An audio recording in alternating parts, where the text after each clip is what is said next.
Hi hello नमस्कार दोस्तों, आज हम लोग एक्सप्लेन करने वाले हैं द इम्परफेक्ट सीरीज के एपिसोड 2 को। लेकिन उससे पहले अगर आप एपिसोड 1 को नहीं देखा है तो प्लीज उससे पहले देख लीजिए। तो कहानी की शुरुआत वहीं से होती है जहां मिस्टर डॉन ने मरकर भी जिंदा हो गया था और टिंडा को गला को दबा दिया था, और टिंडा को बचाने के लिए एबी उसके दिल पर चम्मच से प्रहार करती है, जिससे कि वह फिर से मर जाता है और टिंडा को गला को छोड़ देता है। डॉक्टर सिडनी यह देखकर यह समझ जाती है कि आखिर मिस्टर डॉन के ऊपर कौन सा म्यूटेंट का इम्फेक्ट पड़ा है, और वह जान जाती है कि मिस्टर डॉन अब अमर हो चुका है। लेकिन उससे पहले मिस्टर डॉन जिंदा होकर इन लोगों को फिर से कुछ करे, उससे पहले ये सभी मिलकर उसे मारने की प्लान बनाते हैं। और यही प्लान के बीच टिंडा आती है और उसकी गला को ग्राइंडर से काट देती है, जिसके बाद सभी मिलकर उसे दफना देते हैं। लेकिन तभी वहाँ पर इन तीनों को एक वीडियो मिलती है जिसमें उन्हें यह पता लगता है कि मिस्टर डॉन इन लोगों को कई दिनों से पीछा कर रहा होता है, और उसके साथ ही वो एक हैना नाम की लड़की की भी पीछा कर रहा होता है। ये तीनों मिलकर हैना की खोजने की कोशिश करते हैं, लेकिन हैना इन तीनों को कहीं भी नहीं मिलती है, और फिर इनकी जिंदगी बहुत ज्यादा बेकार हो जाती है। टिंडा को उसके बैंड से निकाल दिया जाता है और एबी के परफ्यूम से उसके दोस्त शेड्यूल होने लगते हैं और उसका पीछा करने लगते हैं। और तीसरी तरफ वान यह सोचा करता है कि कहीं वो फॉक्स बनकर अपनी गर्लफ्रेंड को ही खा न जाए। जिसके बाद ये तीनों मिस्टर डॉन को जिंदा करने के बारे में सोचते हैं, उसको जमीन से निकालते हैं, और जब उसका सर उसके शरीर के पास जाता है तो वह जुट जाता है और वह फिर से जिंदा हो जाता है। उठने के बाद वह कहता है, तुम लोगों ने मेरे साथ क्या किया था? मुझे मिट्टी की सुगंध आ रही थी। ये तीनों उससे पूछते हैं कि तुमने मेरा पीछा क्यों किया था? जहाँ पर वह कहता है कि डॉक्टर रोलेक्स ने भी मुझ पर एक्सपेरिमेंट किया था और उसके चलते ही मैं ऐसा हो गया हूँ, और मैं डॉक्टर रोलेक्स को कई दिनों से खोज रहा हूँ। साथ में वह डॉक्टर रोलेक्स की एक लैब बताता है और वह कहता है कि डॉक्टर रोलेक्स आखिर कहाँ है, वहीं पर उसकी जानकारी मिलेगी। एबी और हुआन डॉक्टर रोलेक्स की लैब में जाते हैं और वहाँ पर एक कंप्यूटर मिलता है, लेकिन उस कंप्यूटर में इन लोगों का कोई भी जानकारी नहीं मिलता है। जिसके बाद वो फिर से मिस्टर डॉन के पास आते हैं तो वह देखते हैं कि डॉन को टिल्डा ने आजाद कर दिया है और वह अब मरना चाहता है, क्योंकि वह टिल्डा को यह बताया होता है कि जब उसे घाव लगती है तो उसके बॉडी तो उसे रिकवर कर लेते हैं, लेकिन उसका दर्द वह कभी नहीं रिकवर कर पाते हैं, और उसका दर्द वह हमेशा सहता रहता है, और इससे वह छुटकारा पाना चाहता है। और इसीलिए वह एक पेट्रोल में आग लगा देता है और अपने आप को जला लेता है। उसके ब्लड को ये रेस्क्यू करते हैं और उसे एसिड में डालकर ये गला देते हैं। मिस्टर डॉन के लैब में और भी कुछ मिल जाए, इसी की खोज में वो फिर से तीनों जाते हैं, जहाँ पर इन लोगों को एक सीक्रेट डोर मिलता है और वहीं पर एक कंप्यूटर मिलता है, जहाँ पर फिर से हैना का नाम होता है और कई सारे लोगों का नाम होता है, और हैना का पता होता है। एबी को यह याद आ जाता है कि हैना उसकी दोस्त है और उसे कई साल पहले ये मिल चुके हैं, और हैना ही एक ऐसी लड़की है जिनके इम्यून सिस्टम ने उनके सिंथेटिक इम्यून सिस्टम को हराया था, और रोलेक्स इनकी डीएनए से उसका तोड़ खोज सकता है। ये भी हैना से मिलने जाती है और उसे पता लगता है कि रोलेक्स ने हैना को कुछ दिन पहले कॉल किया था उसका ब्लड सैंपल लेने के लिए, लेकिन फिर जब हैना ने रोलेक्स को कॉल किया तो उसे ब्लॉक कर दिया, और जिसके बाद आज तक उसे कोई बात नहीं हुई है, जहाँ पर इन लोगों का फिर से रोलेक्स से संपर्क टूट जाता है। दूसरी तरफ टिल्डा का बॉयफ्रेंड पीजे अब उसका बीमारी के बारे में जान चुका है कि उसे छोटी से भी छोटी आवाज लाउडली सुनाई देने लगता है, और हुआन के गर्लफ्रेंड डार्सी भी हुआन के बारे में जान चुकी है कि वह कभी कभी फॉक्स बन जाता है और उसे वह मॉन्स्टर काफी पसंद है, और उस मॉन्स्टर का उसने नाम भी रख लिया है जो कि चुप्पी है। और एबी के भी दोस्त उसके बारे में जान चुके हैं कि एबी एक अट्रैक्शन करने वाली परफ्यूम निकालती है, और इस तरह इन तीनों के साथ रहने वाले लोग इनके बारे में जान चुके हैं। दूसरी तरफ हैना के पास एक एजेंट आती है जिसका नाम होता है एलिजाबेथ फिंच, और वह उससे डॉक्टर रोलेक्स के बारे में पूछती है, जहाँ पर हैना उसे सारी बातें बताती है और उसका उससे अभी कोई संपर्क नहीं है और उसे जाने को कहती है, जहाँ पर एलिजाबेथ फिंच उसे यह बताती है कि डॉक्टर रोलेक्स कई आदमियों पर एक्सपेरिमेंट करता है और कई लोगों को वह बर्बाद कर रहा है, और इसीलिए मैं डॉक्टर रोलेक्स को मारने के लिए खोज रही हूँ। जिसके बाद हैना और फिंच मिलकर यह प्लान बनाते हैं कि डॉक्टर रोलेक्स सहित उसके कई साथी जो डॉक्टर रोलेक्स की तरह कई लोगों के ऊपर एक्सपेरिमेंट करते हैं उसे यह मिलकर मारेंगे। दूसरी तरफ डॉक्टर सिडनी भी हमेशा एक इंजेक्शन लेती रहती है, और कभी कभार वह अपना इंजेक्शन भूल जाती है तो उसे कई प्रकार के सपने आते रहते हैं, जिसमें एक मॉन्स्टर हथौड़ा लेकर उसके ऊपर प्रहार करने के लिए आता है।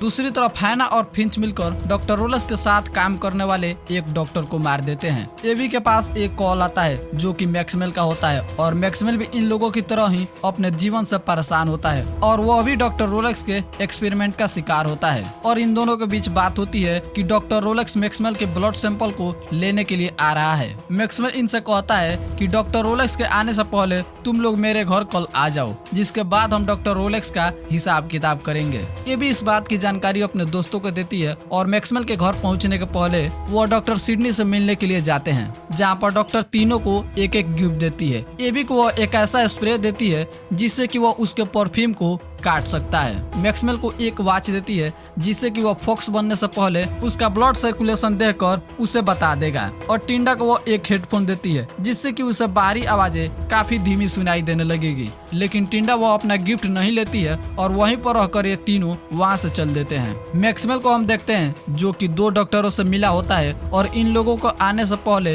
इन लोगों को पकड़कर कैसे बांध कर रखना है वही अपने डॉक्टरों के साथ मिलकर वह जुगाड़ लगा रहा होता है। मैक्सवेल के बताए हुए एड्रेस पर ये जाते हैं जो कि एक सुनसान जगह पर होता है। मैक्सवेल इन लोगों का स्वागत करता है और बातों ही बातों में इन लोगों से इनके ऊपर क्या इफेक्ट पड़ता है उसके बारे में जानकारी लेने लगता है। दूसरी तरफ हम फिंच और हैना को देखते हैं जो कि डॉक्टर रोलेक्स के फ्रेंड ब्रैन के पीछे पड़े होते हैं और ब्रैन का सारी इन्फॉर्मेशन हैना फिंच को दे रही होती है कि कैसे वह काम करता है, कितने घंटे वह काम करता है और कितने घंटे वो ऑफिस में बिताता है। फिर हम मैक्सवेल को देखते हैं जहाँ पर ये सभी उससे पूछ रहे होते हैं कि आखिर डॉक्टर रोलेक्स कितने घंटों में यहाँ पर पहुँच जाएंगे, जहाँ पर मैक्सवेल इन लोगों से झूठ बोलता है और कहता है बस 2 घंटे में यहाँ पर डॉक्टर रोलेक्स पहुँच जाएंगे। और फिर इन तीनों को रेस्ट करने के लिए कहता है। मैक्सवेल टिंडा को बाथरूम दिखाने के बहाने ऊपर ले जाता है और उसे करंट देकर वहीं पर बेहोश कर देता है। और उसके साथी डॉक्टर जो कि काली होती है वह हुआन को अपने पास बुलाती है और उसे अपनी कॉमिक बुक्स के बारे में पूछती है, जो कि अपनी कहानी बताने लगता है और वहीं पर वह एक सिरिंज देकर उसे भी बेहोश कर देती है। तीसरी तरफ मैक्सवेल का तीसरी डॉक्टर जो कि एबी को ऊपर हॉल दिखाने के बहाने ले जाती है, जहाँ पर एबी को उस पर शक हो जाता है और वह अपना परफ्यूम छोड़ती है जिससे कि वो उसके ओर अट्रैक्ट हो जाती है और उसे सारी सच्चाई बता देती है। जो मैक्सवेल उनके साथ है वो मैक्सवेल नहीं है बल्कि वो एक डॉक्टर है और मैक्सवेल के इन लोगों ने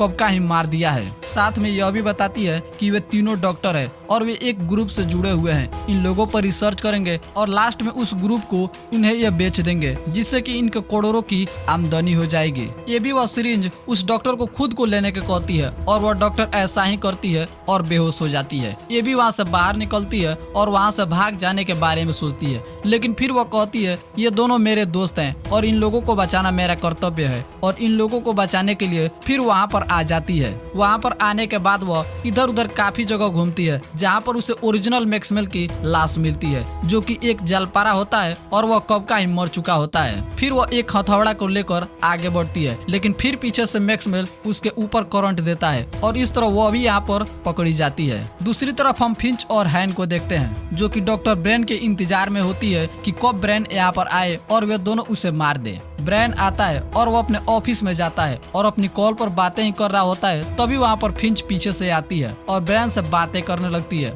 और बातें ही बातों में एक ऐसा एसिड बिकती है जिससे कि उसी ऑफिस में आग लग जाती है और ब्रैन वहीं पर जलकर मर जाता है। फिर हम मैक्सवेल को देखते हैं जो कि इन तीनों को पकड़कर अलग अलग जगहों पर बांध दिया है और फिर वो एबी के पास आता है और उस पर रिसर्च करने के लिए उसकी परफ्यूम को इकट्ठा करता है और फिर टिल्डा पर एक्सपेरिमेंट करने के लिए उसके पास जाता है, जहाँ पर टिल्डा उसे अपनी आवाजों से मारने की कोशिश करती है, लेकिन वह कुछ नहीं कर पाती क्योंकि वह कुछ देर पहले ही काफी नशा कर चुकी होती है और नशे में वो अपना पावर भूल जाती है। मैक्सवेल के साथी डॉक्टर जो हुआन के पास जाती है और उसे अपनी शक्ति के बारे में पूछती है कि बताओ तुम्हारे में क्या खूबी है, जहाँ पर हुआन उसे कुछ नहीं बताता है, जिस पर वो एक करंट ले लेती है और उसे उस करंट से दागने लगती है। मैक्सवेल के काली वाली डॉक्टर एबी के पास फिर से जाती है उसका परफ्यूम लेने के लिए, लेकिन एबी मौका देखते ही उसके कीट पर लात मारती है और उसका कीट बाहर हो जाता है और फिर वह काली वाली डॉक्टर उसकी परफ्यूम सूंघ लेती है और उसके बस में आ जाती है, जहाँ पर एबी उसे अपना हथकड़ी खोलने को कहती है तो वो उसका हथकड़ी खोल देती है और फिर एबी वहाँ से जाने लगती है तो वह काली वाली डॉक्टर उसे कहती है मैं तुम्हारे बिना मर जाऊंगी, जहाँ पर एबी कहती है मर जाओ तुम। तो वह डॉक्टर वहीं पर रखी अपने ब्लेड से एक गाला काट लेती है और ये सारा चीज उसके परफ्यूम के चलते उसका बस में होने के कारण होता है। एबी फिर टिंडा के पास जाती है जहाँ पर मैक्सवेल होता है और एबी को देख वो उस पर प्रहार करने ही वाला होता है कि एबी को वो परफ्यूम को सूंघ लेता है और सूंघने के बाद वो एबी के बस में आ जाता है और एबी के कहने पर वह अपना सर फोड़कर वहीं पर बेहोश हो जाता है। फिर ये दोनों तीसरी डॉक्टर के पास जाते हैं जो कि हुआन के पास होती है और उसे करंट दे रही होती है और इन दोनों को देखकर वह अपना किट पहन लेती है जिससे कि वह एबी का परफ्यूम नहीं सुन पाती है और पास ही रखे एक गन को इन पर तान देती है और इन दोनों को यहाँ पर सरेंडर करने को कहती है। लेकिन पीछे से हुआन जो कि अपने फॉक्स रूप में आ जाता है और वह तीसरी वाली डॉक्टर की गला काटकर वहीं पर मार डालता है और हुआन यहाँ से फॉक्स रूप में ही बाहर कहीं भाग जाता है। दूसरी तरफ टिल्डा और एबी हुआन को खोजते हुए बाहर निकल रही होती है, तभी वहाँ पर मैक्सवेल आ जाता है और इन दोनों को रोक लेता है। लेकिन जो कि अब टिल्डा का पावर वापस आ चुका है और वो अपने पावर का इस्तेमाल करती है और मैक्सवेल को मार देती है। हुआन फॉक्स रूप में ही एक गाँव में घुस जाता है, लेकिन टिल्डा और एबी उसका वहीं पर इंतजार करती है। लेकिन काफी देर बीत जाने के बाद भी जब हुआन वहाँ पर नहीं आता है तो वह घर के लिए निकल जाती है। इन दोनों को निकल जाने के बाद उस लैब में फ्लक्स कंपनी का एक आदमी जिम आता है और वहाँ पर पड़ी लाशों को देखकर यह जान जाता है कि इन लोगों को हुआन, एबी और टिल्डा ने ही मारा है और इन तीनों को पीछे वह पड़ जाता है। और इसी के साथ यह एपिसोड यहीं पर समाप्त हो जाता है। तो दोस्तों अगला एपिसोड आप देखना चाहते हैं तो प्लीज डिस्क्रिप्शन में उसका लिंक है, एक बार चेकआउट जरूर कीजिए।